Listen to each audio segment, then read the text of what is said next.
მოგესალმებით ძვირფასო გამომწერებო და არხის სტუმრებო. თქვენს წინაშეა გურუმი ქალის ტარო, რომელსაც აქვს ესეთი დიდი სტუმრიანობა და ამ სტუმრიანობას ეხლა მალე საქმიან, ასე ვთქვათ, ვიზიტში გადავთ. მოკლედ, დატოვებს ეხლა აუდიენციას ბატონი ლეო და მორცხობს კამერეთან აშკარა, არ ვაქცევთ ყურადღებას, სასაკვირველია, უნდა იყოს კატა მორცხვი, მაგრამ ეზოთერული სულისკვეთებით გაჟღენთილია, აშკარად ეტყობა. ხო? ნუ კატა და ეზოთერიკა არაფერი დიდი მანძილით არიან დაშორებულები და განსხვავდებიან ერთმანეთისაგან, მოკლედ ძვირფასო გამომწერებო და არხის სტუმრებო, ეხლა გადავეშვებით უშუალოდ იმ საქმეზე, რის გამოთვაც ვართ შეკრებილები. ეს უბრალოდ ლირიული პატარა ფისო ფუმფულა გადახვევა იყო. ბედის თვალი, ასე ქვია, აი ამ ასე ვთქვათ კარტებს, რომელსაც მაგ კარტი ქვია, ანუ ეს თანამედროვე, ასე ვთქვათ, დროებაში შემოიჭრა არც მეტი, არც ნაკლები და თქვენი წარმოდგენების ასოციაციურ შეგრძნებებზეა დამყარებული. მას ასე ვნახოთ აი ამ გადასახედიდან ამ პერიოდის განმავლობაში, რასაც ეხლა ჩვენ მიმოვიხილავთ არის ერთი კვირა, ანუ 24 ნოემბრიდან 30 ნოემბრის ჩათვლით, ფაქტიურად გიორგოვის თვენ სრულდება ამ კვირის ბოლოს კვირას, ანუ მთელი ბოლო პერიოდი ძალიან საინტერესოა. გავიგოთ, ერთად გავიგოთ, რა იქნება, რა მოხდება და რა მინიშნებებს გვაძლევს. ძალიან საინტერესოა. მოკლედ ასე, 5 ვერსია გვექნება და ცოტა ესეთი ღრმა თემაა, მაგრამ მე მაინც ჩავატარებ რაღაც ერთგვარ ექსპერიმენტს. ალბათ შემოძვირფასებო, ჩაიფიქრეთ პირველი, მეორე, მესამე და მეოთხე, მეხუთე. აი თუ გინდა ამის მიხედვით გავაკეთოთ, აი ასე რომ კარგად გქონდეთ წარმოდგენები, აბატონო.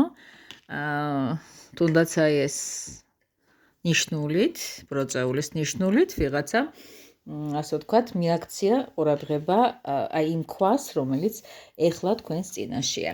მერე რასაკვირველია, ვიღაცისთვის ეს არის რიცხობრიობა, პირველი, მეორე, მესამე და ვიღაცისთვის, რა ვიცი, 1000 ვერსია, რა ვერსიების მიხედვითაც აი ამ ერთ კარტს ამ 5-დან ამოირჩევთ, რომელსაც სიამოვნებით გააკეთებთ. კი ბატონო.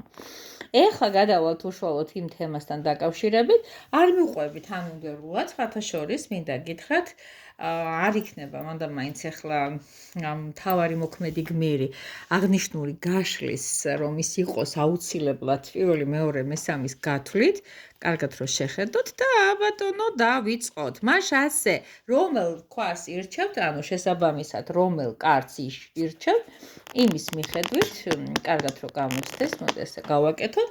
ვნახოთ, ჩემო ძვირფასო ადამიანებო, ამ კვირის რა, ასე ვთქვათ, ბედის მინიშნება ამოგივიდათ. მეორე ვერსიით დავიწყებ, რა ვიცი, რატომღაც ესე მომინდა და თქვენს წინაშე ალბათ ყველა მივხვდით, ყველა შეხედეთ, ყველას გაქვთ ამ ყველაფერთან ძალიან ლამაზი და სასიამოვნო ასოციაცია.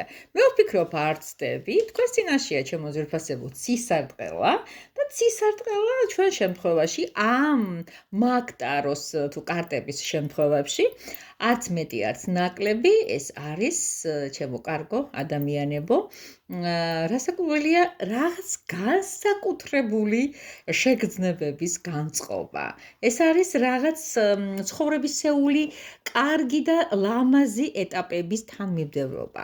ეს არის რაღაც როგორც ისარტყელა გამოდის წვიმის შემდეგ და ასე მოულოდნელად გადაკარებულზე ლამაზად ასხივოსნებს 7 ფერით ირგვლივეთ, აი დაახლოებით ამ ვერსიის პატრონს ამ კვირის განმავლობაში ბედი ესეთ საჩუქარს უგზავნის. მე ვფიქრობ, ხვდებით, მე ვფიქრობ, ძალიან კარგად არის თამბეშტაობა ამ კუთხით და ვინც მეორე ვერსია აირჩია, შეუძლია ასეთ ლამაზ და სასიამოვნო ჰარმონიულ ფერებში გაატაროს აღნიშნული კვირა.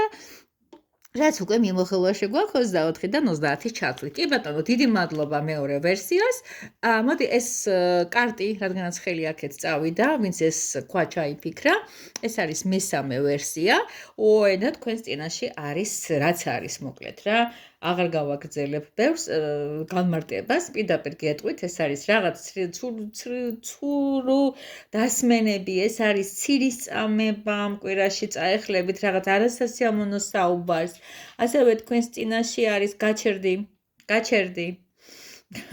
ფისოც მოვიდა და თამაშობს. თქვენს წინაშე არის რაღაც ისეთივე ჩავარდნა ამ კვირის განმავლობაში, რომელიც არც ისე სასიამოვნო არ იქნება და ალბათ მიხვდებით მტრის სახით, რომელი ადამიანიც მოვა. აი შენ ეს წაიღე და წაბრძანდი თუ შეიძლება. მოკლედ ლეო არ გვასწონებს, მაგრამ მე ვფიქრობ ზრდილობას მოუხმობს.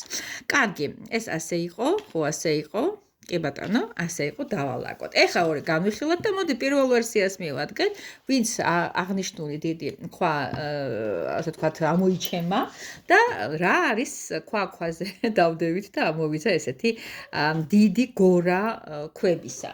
რამ შემთხვევაში რა ხდება? აი ეს კვირა, პირველი ვერსიისათვის ვინც ეს აირჩია, რა იქნება ჩემო კარგო ადამიანებო. ეს იქნება რაღაც გეგმების და ჩანაფიქრების წინააღმდეგობაში მოსვლა. ანუ თქვენ ხედავთ გზაზე მიდიხართ და რაღაც ის ქვის გორა შეხვდათ, რაღაც ესეთი წამოზრდილი ბარიერი, რომლის გადალახვაც მე ვფიქრობ, რომ არც ესე მარტივია, მაგრამ იცოდეთ, გადავახავი ხო, ეს არაფერი არ არის. უბრალოდ ამ კვირაში აღნიშნული ქვათა გროვა იქნება თქვენი ბარიერული ერთ-ერთი მომენტი. მოკლედ ახლა ჩვენი ლეოს არეული კარტებიდან ეს პაწეწინა ვინც ჩაიფიქრეთ, აი ეს პაწეწინა ქვა, ეს არის უკვე მეხუთე ვარიანტი, როგორი კვირა გექნებათ, რა მინიშნებებს გაძლევთ ბედის წერა და როგორი კვირა გვექნებაო გეუბნებიან. აი ეს არის, არც მეტი, არც ნაკლები, ძალიან კაია, თქვენ ალბათ ხედავთ, მე ვხედავ და მე ვტკბები და მე ვხალისდები, რომ თქვენ წინაშეა ბეჭედები, რომლებსაც ქვიათ, აი ესეთი დასანიშნი, დასაქორწინებელი ბეჭდები, ჩემო კარგო ადამიანებო. რა არის ამ შემთხვევაში? ეს არის რაღაც კარგი წინადადება, ეს არის გულის შემოთავაზება, ეს არის ხელის შემოთავაზება, ეს არის კარგი ქორწილი, ეს არის კაი ამბის გაგება, რომ ადამიანები დაქორწინდა და ეს ადამიანები თქვენთვის მნიშვნელოვანი იქნებიან. არ არის გამორიცხულო თავად თქვენ რაღაც ახალ შემოთავაზებას, ბედის შემოთავაზებას გამოკრათ ხელი, просто თქვენ გერ გამოკრათ, იმან გამოკრათ ხელი. ძალიან საინტერესო ვერსია, როგორ ამირია ლეო, მაგრამ მე ვფიქრობ, კაი არევა მოხდა. და თქვენ წინაშეა კიდე ჩემი უსაყვარლესი ბროწეულის ბროში, რომლის უკანაც იმფარება მეოთხე კარტი, როგორ ეს არის ახალმშენებლობა, ესეთი საგვაქვს რა ქვია, მაგ კარტი და ახალმშენებლობასთან მიმართებაში რა გვაქვს. ეს არის რაღაც თავისუფალი, ასე ვთქვათ, მოქმედებები და ცხოვრებისეული სუფთა ფურცლიდან ყველაფრის დაწყება. არ არის გამორიცხული ვიღაცამ ამ თემასთან დაკავშირებით პირდაპირად იმოქმედოს, ანუ აქ ჩვენ ახალმშენებლობას, აი მშენებლობა მიმდინარეობს, ისე მოვიდეს ვიღაცამ, რა ვიცი, შეიტანოს პირადად შენატანი, ან იყიდოს საერთოდ ახალი ესე რა ქვია, წამოწყება გააკეთოს, ან მონაცვლეობა გააკეთოს, ბინის გადასვლა გააკეთოს ქალაქიდან ქალაქში, ან გადავიდეს ერთი მხარიდან მეორე მხარეში სამსახურეობრივი თუ სხვადასხვა ახალი ფურცლიდან დასაწყები კვირა. აი ეს ახალი კვირა რაღაც საოცრებას კვირდებათ. მე ვფიქრობ, რომ პირდაპირ მნიშვნელობით თუ არა ახთა, მანდა მაინც რაღაცა მშენებლობა და ახალ მოსახლეობა არ განიცადეთ. არ არის რაღაც ახლის ჩანესახში სასიამოვნო მოლოდინის დაწყების, ანუ სტარტის შეგრძნებები, ჩემო კარგო მსმენელებო. მას ასე დავტესტეთ ეს ოკო სუჯბი, ანუ ბედის წერის თვალი, რომელზეც ძალიან ბევრი კარგი რაღაც მსმენოდა, ინტერნეტში საუცხო რეცენზიები წავიკითხე და ამიტომაც ჩემო ერთმა უძვირფასესმა მომხმარებელმა მაჩუკა გამომიგზავნა და მომართვა უბრალოდ იქ მოსკოვში ნაყიდია და მე მას პირობა მივეცი, რომ სხვა დანარჩენი კარტები, რომელიც მის სახსოვრა, აუცილებლად იქნება მისთვის, ანუ ცოცხალ ენერგიას პირველად ეს ადამიანი გაიგებს. მე ხშირად ვამბობ, თუ ვინმეს ექნება სურვილი, რომ მისახსოვროს ტარო, ძალიან დიდი სიამოვნებით ავიღებ ამ ყველაფერს ჩემ თავზე, რომ სულიად უსასყიდლოდ გავშვი სხვათა შორის ამასთანავ გაჟღერებული ინფორმაცია, რომ ყველაფერი მიყვარს, რაც ატრიბუტია და რასაც აქვს ფისოს ფორმა, გაიგონა ჩემმა ერთ-ერთმა ძვირფასმა გამომწერმა და მომხმარებელმა და დღეს ეს ულამაზესი ფისოს აყურები მობძანდა ჩემს მისამართზე. უღრმესი მადლობა. ძალიან ლამაზებია, ძალიან ვარდისფერულია, ძალიან ქალურია, ძალიან ჩემეულია და აუცილებლად ზუსტად ვიცი, გადაგეხდება რაღაც გასაოცარი გაათმაგებით. ნახეთ რა ლამაზებია ხალხო. ნახეთ როგორ ჭყელებს და როგორ ლამაზი ვარდისფერი ბაფთიანი ფისო არის თქვენს წინაშე. მოკლედ ასე ლირიულად დავიწყეთ და ლირიულად დავამთავრეთ. ყველას ბედნიერი ღიმილია და წარმატებულია. ზამთარში შევაბეჯებ ზუსტად ერთი კვირით ადრე და ისეც რამდენჯერმე გავაკეთე ეს პოსტი. ალბათ გითხარით კიდეც რომ ბევრი ხარ მომივიდა, ცოტა სუბიექტური ვარ და ცოტა ცენტრიკი ვარ, ეგოცენტრიკი, იმიტომ რომ ჩემი ზოდიაკო რადგანაც დადგა. სხვათა შორის მინდა გითხრათ, კი დადგან მშვილდოსანი, მაგრამ ვინც მშვილდოსნის ნიშნის ქვეშ ხართ დაბადებულები, არც ესე მარტივია. მე გაცილებით კარგად ვსვამ თავს სხვა ზოდიაკოში, არ დავასახელებ ახლა იმ ზოდიაკოებს, ვიდრე ჩემს საკუთარ მზე, როცა მყავს მშვილდოსანში.